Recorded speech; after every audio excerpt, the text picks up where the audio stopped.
श्रीरंगपटना का किला। ब्रिटिश फौज अंदर घुस चुकी है और गाते के पास एक लाश मिलती है।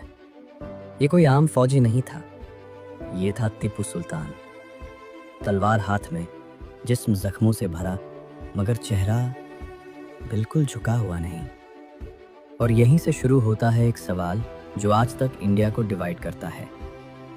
क्या टीपू सुल्तान एक आज़ादी का पहला हीरो था?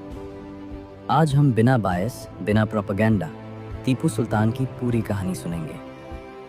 टीपू सुल्तान 1750 में पैदा हुआ। उसका बाप था हैदर अली, जो खुद एक मामूली सिपाही से मैसूर का रूलर बना। टीपू बचपन से ही अलग था। उसे शहजादों जैसा आराम नहीं मिला। उसे जंग के लिए तैयार किया गया।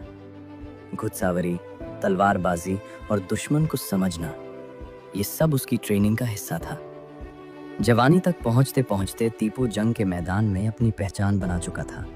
ब्रिटिश ऑफिसर्स लिखते हैं, ये लड़का सिर्फ लड़ता नहीं, ये सोचता भी है। This boy not only fights, he also thinks. A formidable combination, sir. We must adapt our strategy. और यही सोच ब्रिटिश एम्पायर के लिए खतरा बन गई। अब आता है वो हिस्सा जो टीपू सुल्तान को हिस्ट्री का सबसे डेंजरस एनिमी बनाता है।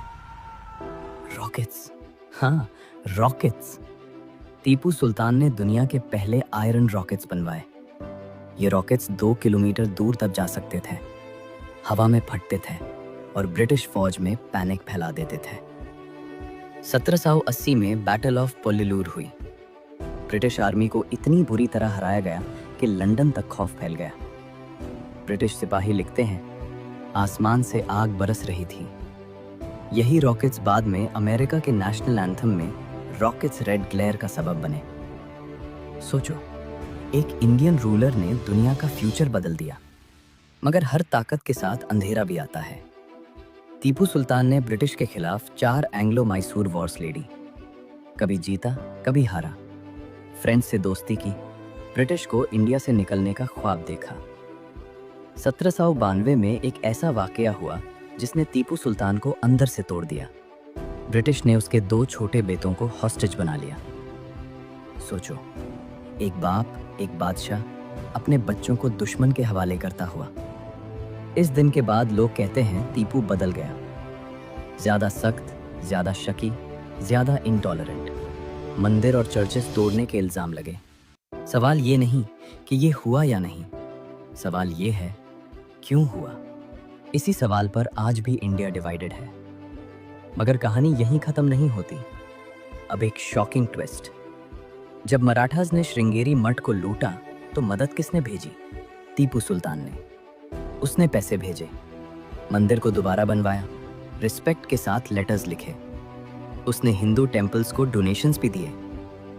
अब सोचो, एक ही शख्स कहीं मंदिर बचाता है और कहीं मंदिर तोड़ता है। ये कॉन्ट्रडिक्शन ही टीपू सुल्तान को समझना मुश्किल बनाता है। लंदन के म्यूजियम में आज भी एक अजीब चीज रखी है, टीपूज टाइगर। एक मैकेनिकल टॉय जिसमें एक टाइगर ब्रिटिश सोल्जर को मार रहा है। अंदर से चीखने की आवाज निकलती है।